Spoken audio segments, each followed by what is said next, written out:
everybody. It's been a big, busy day in the shop today. It's like, I don't know, let me see. I think it's like 5:30 or so. So that's 6:11.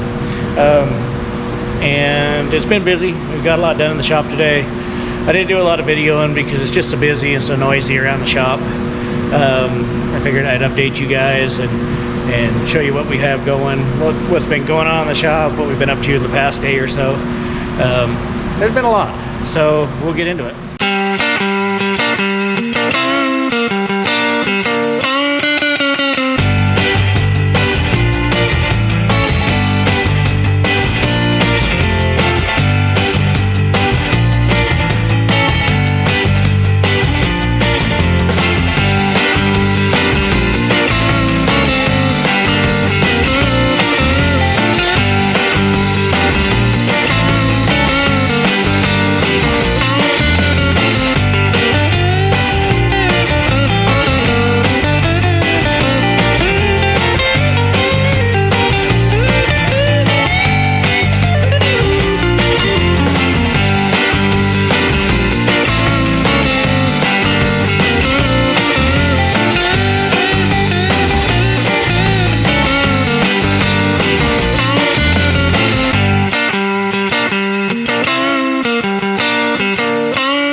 As you can see, we got the rear disc brake set up on there. Went and pulled some rotors off of a 3/4 ton Chevy truck out there in the yard and cut them on a brake lathe, because that's the fun thing to do. I mean, I could have bought new rotors, but why not? I have this stuff laying around. I did upgrade to the dually lug studs. They're probably 1/2 inch longer or more. The reason why I upgraded to them, you can run the regular lug studs you got out of the single wheel, but they're shorter. But when I cleaned up the studs after knocking them out and doing all the stuff, I realized that some of the studs were messed up, and so I was going to have to buy like 6 or so studs, and if I'm going to do that, I might as well just upgrade them to the dually studs. The best deal I found on the dually studs was from O'Reilly's, and it wasn't too bad. I think they were like $2.50 a piece or something like that. I got 16 of them to do the rear here, and it worked good. Pressed them all in, put new seals in the back of the hubs, checked the bearings, did all that stuff, cleaned it up, painted it, just because might as well. The calipers we got here are 77, 78 Cadillac Eldorado calipers with the park brake on them.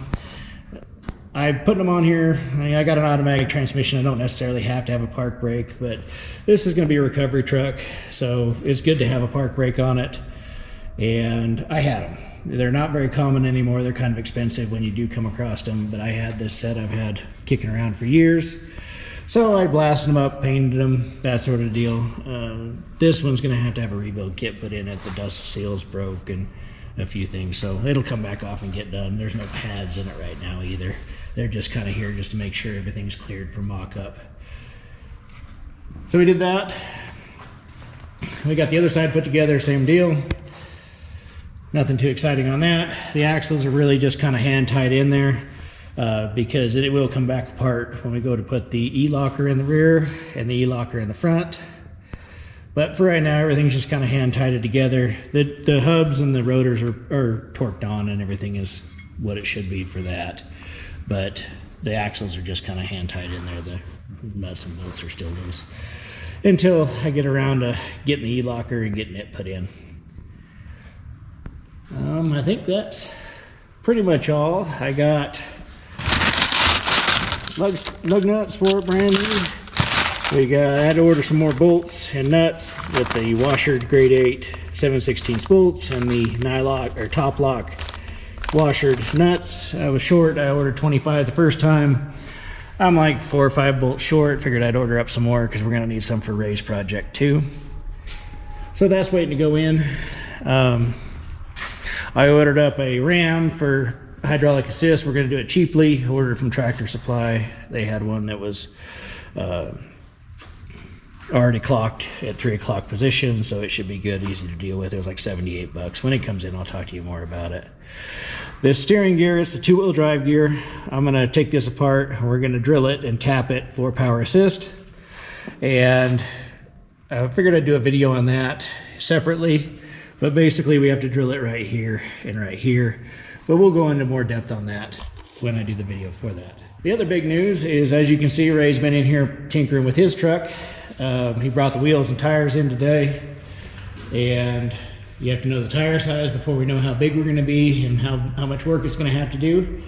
But he's got a set of TSL Super Swampers on it, and they are 44s, which is probably bigger than he wanted, and that's what he said, it is bigger than he wanted. But he had the tires, he had the wheels. Ray's building this out of stuff that he has laying around, stuff that he had from other trucks, stuff that, you know, Ray's kind of a collector like I am, so he got a bunch of stuff kicking around. So he's taking all that stuff and he's putting it into a truck. And so he got the Dana 60 with the short leaf springs under it right now. They're 6-inch Skyjacker, I think is what he said, or yeah, Skyjacker springs, just to try and figure out height and that sort of deal. With 6-inch Skyjacker springs on it, sitting here like it is, bare frame. My frame is a 1/2 inch higher from the top of the spring, or the U-bolt plate, to the bottom of the frame. So the 52's resting lifted it, you know, about what 6-inch springs do, it turns out. I think they're softer. When we put weight on, they're probably going to sag more than the 6-inch springs will, but we're going to see. We're going to do a bunch of comparisons on that in the future as well. But it looks really good with the 44s on it. It is tall. It's taller than my truck, but the tires are taller too. So he got the rear end out. It's sitting over on the forklift with the stock. There are 56-inch springs on there. He's going to go with 63s on the back here. He's got his disc brake 14 bolt. It's been kicking around, sitting under here. He's got to get the 63-inch springs ready for it tomorrow and get them put in and get this 14 bolt back up under here and then get the 44s back on it. He did have a set of flip shackles, or shackle flip kit, or whatever you want to call it, kicking around in some of his stuff. So if he needs to, he can go up another like 4 inches or something. I think is what the shackle flip kit does. We're gonna find out. If he needs it, we're gonna put it on. The 63s that I got on the back of mine, I think lifted it probably close to 8 inches resting without any weight on it. Like I said, they are softer, so they'll sag a bit, but I think 8 inches would probably be just fine, considering we're not running a bed on this either. It'll be a tube bed or a flat bed or whatever you want to call it, but it won't be like a production bed. So it's getting closer and closer. Probably get the 52s under the front, the 63s under the back. I've been pushing for him to go with 56s in the front, but he's kind of reserved about that. But that's okay.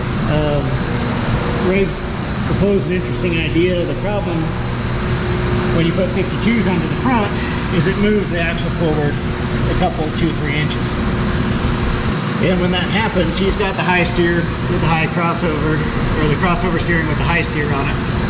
And as you can see, them steering rods almost cross. Like they're fairly close to each other here. If we move the front end forward any, they're going to hit each other. And so that's a problem. That's the problem I got on mine right now.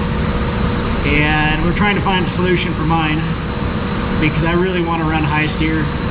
I really want it to be up in the front, in front of the front end here. There's some rear ones, but it's close to the oil pan, and with an LS it hangs down a bit. And so we're still trying to find a solution for that. But basically, Ray's solution, he's going to pinch the nose on this, so the fenders are going to come in a bunch. So he's going to have to redo mounts and a few other things up here for the pinched nose. His solution for moving the front end forward is going to be, we're going to cut the frame, or he's going to cut the frame right here, and we're going to add 3 inches to this. And that'll essentially move the steering gear 3 inches forward. It'll move the front spring hanger 3 inches forward. It's just going to move everything from right here forward 3 inches forward. And it'll leave the motor in the same spot, but we're going to gain 3 inches like right here. And that will solve his steering problems, because he's already bought his steering. He doesn't need to spend another $1,000, $1,200 or whatever on different steering that I'm running into the same problem with. And it doesn't matter up here, because basically we're going to gain 3 inches up here, but he's got to redo it anyways because he's going to pinch the front. He's trying to keep it as low as he can to clear the 44s, because we want to keep the center of gravity as low as we can.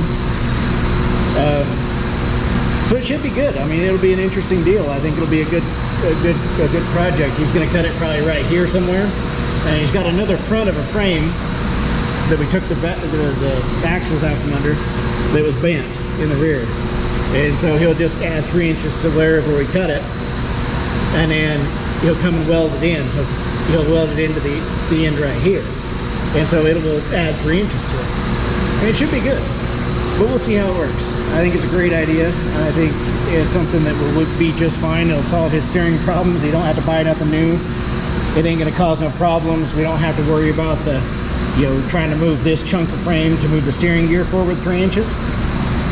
I think there's a good solution in that, and just change the front stub of the frame. We're gonna reinforce it, box it, do all that stuff. But you'll see that when that goes on. But that's what the game plan is as of right now, at least.